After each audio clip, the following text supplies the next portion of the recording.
Hello बच्चों, आप सबों का मॉडर्न एबीसी ट्यूटोरियल में बहुत बहुत स्वागत है। आज मैं इलेक्ट्रिक करंट के बारे में बताने जा रहा हूँ। क्लास 10th में इलेक्ट्रिक करंट के बारे में बताने जा रहा हूँ। ठीक है, तो चलिए हम लोग देखते हैं इलेक्ट्रिक करंट।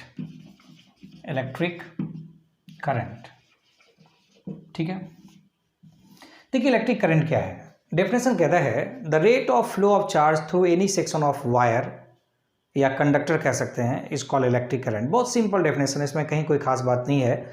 हम लोग स्टैटिक इलेक्ट्रिसिटी में चार्ज एट रेस्ट के बारे में बात करते हैं और करंट इलेक्ट्रिसिटी में हम लोग चार्ज इन मोशन के बारे में बात करते हैं। तो डेफिनेशन हम लोग का हो जाएगा the rate of flow of charge through any section या क्रॉस सेक्शन कह सकते हैं, क्रॉस सेक्शन लिख दीजिए, any cross section of a conductor, bracket में वायर भी लिख देते हैं हम, इज कॉल्ड इलेक्ट्रिक करंट। इसी को हम लोग कह देंगे इलेक्ट्रिक करंट, है ना। बहुत सिंपल, इसमें कोई खास बात नहीं है, बहुत सिंपल है, ठीक है ना। Electric current that is electric current equals to क्या होगा, तो इलेक्ट्रिक करंट इक्वल्स हो जाएगा charge upon time, charge by time, यानी I equals to Q by T. I equals to क्या हो जाएगा, क्यू बाई टी, है ना। SI यूनिट पर अगर हम लोग बात करें तो SI यूनिट क्या होगा, चार्ज के लिए हम लेंगे कुलाम, टाइम के लिए सेकंड लेंगे तो कुलाम पर सेकंड, जिसको हम लोग बोलते हैं एम्पियर, और इसको हम लोग कैपिटल A से डिनोट करेंगे, ठीक है ना। है तो अब सवाल उठता है कि एम्पियर किसको बोलते हैं। अगर कोई आपसे पूछे कि एम्पियर को आप डिफाइन करके बताइए, तो एम्पियर को हम लोग कैसे डिफाइन करेंगे। देखिए यहाँ क्या है, 1 ampere equals to 1 coulomb by 1 second, 1 ampere equals to 1 coulomb by 1 second, कोई रटने वाली बात नहीं है। हम लोग कह देंगे electric current is said to be 1 ampere if 1 coulomb of charge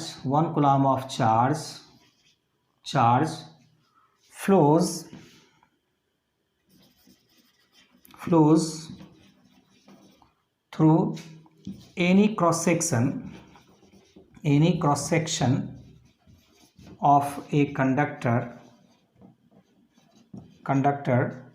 per second, है ना। मतलब किसी भी कंडक्टर के क्रॉस सेक्शन से पर सेकेंड अगर 1 कूलम्ब चार्ज फ्लो करेगा तो हम लोग करंट को बोलेंगे क्या, 1 एम्पियर, इसमें और कोई बात नहीं है, ठीक है ना। अब दूसरी बात, हम लोग करंट को मेजर किसकी सहायता से करते हैं। तो देखिए करंट को हम लोग मेजर करते हैं, जैसे हम लोग सर्किट डायग्राम यहाँ पर बना ही लें। अगर ये मान लीजिए हम लोग का ये सर्किट डायग्राम है और ये सपोज करिए रेजिस्टेंस है, ठीक है ना। तो हम लोग यहाँ पर आमीटर यहाँ लगा दिए, इसको हम लोग आमीटर बोलते हैं। क्या बोलते हैं इसको, आमीटर। तो इसका मतलब है करंट को हम लोग मेजर करते हैं किसकी सहायता से, आमीटर की सहायता से मेजर करते हैं, और इसको हम लोग सीरीज में कनेक्ट करते हैं, ठीक है। और आमीटर लो रेजिस्टेंस का होता है, अगर लो रेजिस्टेंस होगा तभी तो इससे करंट इजीली पास कर जाएगा। अगर इसका रेजिस्टेंस अगर हम लोग हाई करेंगे तो इससे होकर के करंट पास, बहुत कम करंट पास कर पाएगा, ठीक है। तो इसका मतलब है इसका जो रेजिस्टेंस है वो लो होता है। तो हम लोग कह सकते हैं electric current is measured by an instrument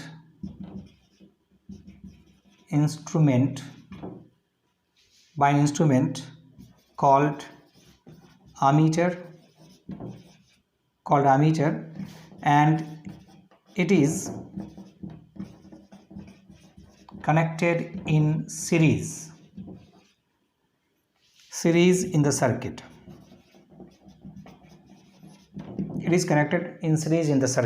ठीक है। और एक पैरा चेंज कर लिख देते हैं, it has low resistance, very low resistance, इसका रेजिस्टेंस बहुत कम होता है, वेरी लो रेजिस्टेंस, ठीक है ना। अब यहाँ पर एक सवाल आता है कि आखिर किसी सर्किट में करंट फ्लो क्यों करता है। देखिए करंट फ्लो करने के लिए क्या है कि हम लोग यहाँ पर सेल लगाते हैं। सेल क्या करता है, सेल एक नेसेसरी पोटेंशियल डिफरेंस क्रिएट करता है, प्रोड्यूस करता है, जिससे कि कंटिन्यूअस फ्लो ऑफ करंट होता रहे, ठीक है ना। इसका मतलब है किसी भी सर्किट में करंट को फ्लो करने के लिए हम लोग एक सेल लगाएंगे या बैटरी लगाएंगे जो नेसेसरी पोटेंशियल डिफरेंस प्रोवाइड करेगा सर्किट में, ठीक है ना। तो यहाँ पर उसकी बात करें हम लोग, उससे पहले हम लोग एक और चर्चा कर लेते हैं, डायरेक्शन ऑफ करंट। ठीक है, डायरेक्शन ऑफ करंट। तो हम लोग यहाँ पर जरा सा बात कर लेते हैं direction of current. Direction of current, current का डायरेक्शन क्या होगा? कहते हैं करंट का डायरेक्शन है किसी, हम लोग कंडक्टर के बारे में भी फिलहाल बात कर रहे हैं। ठीक है, लिक्विड यानी इलेक्ट्रोलाइट के बारे में बात नहीं कर रहे हैं हम लोग, सेमी कंडक्टर के बारे में बात नहीं कर रहे हैं हम लोग, कंडक्टर के बारे में बात कर रहे हैं। कंडक्टर में करंट का फ्लो यानी जो करंट कैरियर था वो क्या है? वो है हम लोग का फ्री इलेक्ट्रॉन्स। इसका मतलब है कि जिधर फ्री इलेक्ट्रॉन्स ट्रेवल करेगा उसके अपोजिट करंट फ्लो करेगा। तो हम लोग ऐसा लिख सकते हैं, the conventional direction of current is opposite to the direction of flow of free electrons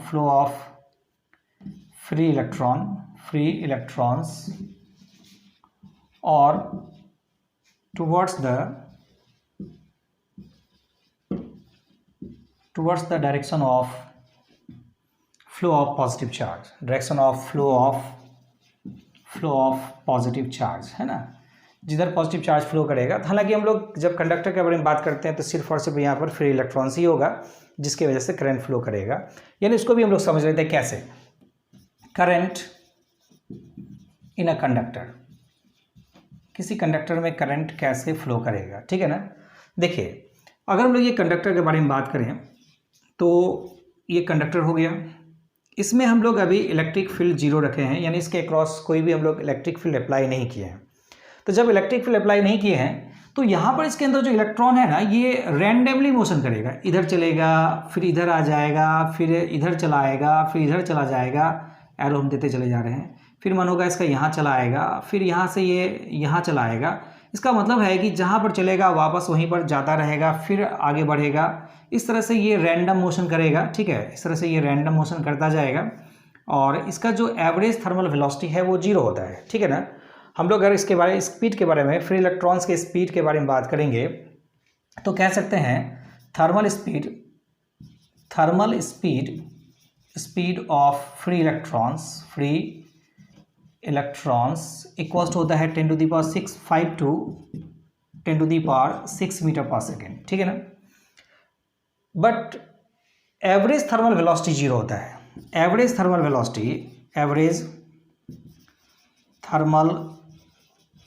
velocity of free electrons zero हो जाता है। ठीक है ना, क्योंकि कोई सोर्स तो लगा हुआ है नहीं, तो इलेक्ट्रॉन ट्रैवल कहाँ करेगा, उसे आपस में अंदर में ही घूमता रह जाएगा कंडक्टर के अंदर, तो जीरो होता है। लेकिन जैसे ही हम लोग कंडक्टर में इलेक्ट्रिक फील्ड अप्लाई करेंगे का मतलब है हम लोग इसको सेल से कनेक्ट करेंगे। जैसे ही कनेक्ट करेंगे तो ये जो इलेक्ट्रॉन है ना, ये क्या होगा, सब पॉजिटिव टर्मिनल, ये पॉजिटिव है ये नेगेटिव है। ठीक है ना, तो पॉजिटिव टर्मिनल की लगातार चलने लगेगा। इस तरह से हम इसको दिखा रहे हैं, लेकिन एक्चुअली होता है क्या है कि ये जिगजैग पाथ फॉलो करता है और इस तरह से चलने लगेगा, इस तरह से चलने लगेगा और करंट का डायरेक्शन इसके अपोजिट होगा। करंट फ्री इलेक्ट्रॉन्स जिधर चलता है उसके अपोजिट चलेगा। इस तरह से किसी भी कंडक्टर के अंदर करंट का फ्लो होता रहेगा। ठीक है ना, तो ये भी आप समझ गए, इसमें कोई प्रॉब्लम नहीं है। अब हम लोग बात ये कर लेते हैं कि सर्किट डायग्राम हम लोग कैसे बनाएंगे, है ना। सर्किट डायग्राम पर थोड़ा चर्चा कर लेते हैं। तो सर्किट डायग्राम हम लोग कैसे बनाएंगे, तो वो बहुत सिंपल बात है। देखिए सर्किट डायग्राम में दो तरह का सर्किट होगा। सर्किट डायग्राम में दो तरह का सर्किट है, एक है ओपन सर्किट और एक है क्लोज्ड सर्किट। ठीक है ना, ओपन सर्किट और क्लोज्ड सर्किट। ओपन सर्किट में क्या है, सपोज करिए कि हम लोग यहाँ पर एक बल्ब ले लिए, है ना, एक बल्ब ले लिए हैं और इसको हम लोग कनेक्ट कर दिए हैं, एक स्विच लगा दिए और यहाँ पर सेल लगा दिए, ठीक है ना, या बैटरी लगा दिए। तो क्या है कि ये तो अभी देख रहे हैं ये खुला हुआ है, तो जब खुला हुआ है तो यहाँ से कोई करंट पास ही नहीं करेगा। यहाँ पर जो करंट का वैल्यू है वो तो जीरो हो जाएगा। जब जीरो होगा तो इसमें कोई करंट फ्लो नहीं करेगा, और तो इसका मतलब है no current in the circuit. Circuit में कोई करंट तो होगा ही नहीं, ठीक है ना, क्योंकि ओपन है, स्विच ओपन है, ठीक है ना, इसको हम लोग की बोल सकते हैं, की ओपन है, ठीक है। लेकिन क्लोज सर्किट में क्या होगा कि सेम सर्किट हम लोग बना रहे हैं, ये देखिए हम लोग एक बल्ब लगा दिए, ठीक है ना, और यहाँ पर हम लोग क्या किए, एक स्विच ले लिए, ठीक है, और ये हम लोग देखिए सेल ले लिए, ठीक है ना। जैसे इसको हम लोग क्लोज करेंगे तो यहाँ से करंट फ्लो हो जाएगा और ये जो बल्ब है ये ग्लो करना शुरू कर देगा, इस तरह से सर्किट में करंट फ्लो करने लगेगा, ठीक है। तो ये हो गया हम लोग का सर्किट डायग्राम कह सकते हैं इसको आप। और अगर हम लोग आमीटर, वोल्ट मीटर और सेल सबके साथ सर्किट डायग्राम बनाना चाहें तो हम लोग एक सर्किट डायग्राम इस तरह से बना सकते हैं। जैसे देखिए हम लोग एक बल्ब ले लिए, इसका मतलब ये रेजिस्टेंस हो गया, इसको हम लोग रेजिस्टेंस बोलते हैं, एक बल्ब कह सकते हैं यहाँ पर। और यहाँ पर हम लोग एक वोल्ट मीटर लगा दिए, ठीक है। यहाँ पर हम लोग देखिए एक आमीटर लगा रहे हैं, यहाँ पर हम लोग एक स्विच लगा दिए, ठीक है। और यहाँ पर हम लोग क्या किए, सेल लगा दिए। और यहाँ पर हम लोग रियोस्टेट भी लगा सकते हैं, ये रियोस्टेट करंट रेगुलेटर है, देखिए इसको हम लोग रियोस्टेट बोलते हैं, रियोस्टेट। तो रियोस्टेट को RH से डिनोट कर लेंगे, इसको हम लोग वेरिएबल रेजिस्टेंस या करंट रेगुलेटर भी बोलते हैं, करंट रेगुलेटर। करंट रेगुलेटर ये करंट को रेगुलेट करता है, कितना करंट सर्किट में पास करना चाहिए। पोटेंशियल V से हम लोग डिनोट कर लेंगे, इसका K हम लोग का स्विच हो जाएगा, ये हो जाएगा हम लोग का आमीटर और ये हो जाएगा हम लोग का वोल्ट मीटर, ठीक है ना। तो ये सर्किट डायग्राम हो गया और ये हो गया रेजिस्टेंस, ठीक है ना। तो ये कंप्लीट सर्किट डायग्राम हो गया और ये ओपन सर्किट और ये क्लोज सर्किट है, ठीक है। इसमें ज़्यादा कुछ तो आपके सिलेबस में नहीं है, बहुत कम चीज़ पढ़ना है। तो हम लोग इससे रिलेटेड कुछ न्यूमेरिकल्स देख लेते हैं, है ना, तब तक आप इसको नोट कर सकते हैं। तो चलिए दो क्वेश्चन कर लेते हैं। कह रहा है क्या कि an electric bulb draws a current of 0.25 ampere, यानी I दिया हुआ है 0.25 एम्पियर। सॉल्यूशन कर रहे हैं हम लोग यहाँ पर, ठीक है ना, फॉर 20 मिनट्स। 20 मिनट्स यानी टाइम दिया हुआ 20 × 60 तो 1200 सेकेंड कर लेते हैं हम लोग, सेकेंड में ले लेंगे। Calculate the amount of electric energy charge that flows through the circuit. Circuit से कितना चार्ज फ्लो किया, तो I इक्वल्स टू हम लोग Q/T जानते हैं, तो Q इक्वल्स टू क्या हो जाएगा IT। I हो गया 0.25 और T का वैल्यू 1200। बहुत सिंपल, बहुत सिंपल। ये कहाँ से क्वेश्चन ले रहे हैं ये आपको पता चल ही जाएगा, ठीक है ना। 25 × 12 कर देते हैं, 25 दूना 50 यानी 5, 300 कूलाम। कितना हो जाएगा, 300 कूलाम, ठीक है ना। दूसरा क्वेश्चन क्या है, if A potential difference of 10 volt causes A current of 2 ampere. Solution में हम लोग बना रहे हैं, पोटेंशियल डिफरेंस है 10 वोल्ट और करंट दिया हुआ कितना 2 एम्पियर, ठीक है ना। फ्लोज फॉर 1 मिनट, टाइम दिया हुआ है 1 मिनट, तो 1 मिनट का मतलब है 60 सेकेंड, है ना। How much energy is transferred, कितना एनर्जी ट्रांसफर हुआ, ठीक है ना। देखिए एनर्जी निकालने के लिए हम लोग क्या करेंगे, हम लोग एक फॉर्मूला पढ़े थे ना, V इक्वल्स टू W/Q। तो W इक्वल्स टू क्या, VQ, है ना। ये जो वर्क है इसी को हम लोग एनर्जी बोलेंगे, जितना हम लोग वर्क करेंगे वो एनर्जी में कन्वर्ट हो जाएगा, समझ करिए। तो E इक्वल्स टू V और Q के प्लेस पर हम लोग कह सकते हैं, है ना, W को ही हम लोग एनर्जी बोल रहे हैं, Q को हम लोग IT कह सकते हैं। कैसे, तो यह देखिए ना, I equals to Q/T, Q equals to क्या IT। सॉल्व कर लेते हैं, V का वैल्यू 10, I 2 और टाइम क्या हो गया 60, तो 6 × 2 = 12 और 2 0 कर दीजिए, इतना जूल हो गया हम लोग का एनर्जी, है ना। बहुत सिंपल सिंपल क्वेश्चन है, ठीक है। नेक्स्ट क्वेश्चन है, a flash of lightning carries 10 coulomb of charge. क्यों दिया हुआ है, सॉल्यूशन में हम लोग आ रहे हैं, 10 कूलाम चार्ज है, ठीक है, which flows for 0.01 second, time दिया हुआ है 0.01 सेकेंड, ठीक है ना। What is the current, current निकालना है, तो I equals to Q/T, no problem. तो Q हो गया 10 और ये हो गया 0.01, तो हटा करके यहाँ पर 00 कर दिए, 1000 एम्पियर हो गया, ठीक है ना। दूसरा कह रहा है, if the voltage is 10 megavolt, है ना। If V equals to 10 megavolt कह रहा है, 10 × 10⁶ वोल्ट कह सकते हैं हम लोग इसको। व्हाट इज द एनर्जी, अभी हमने बताया एनर्जी वर्क से ही हम लोग इसको डिनोट करेंगे और इसको आप एनर्जी कह दीजिए अगले स्टेप में।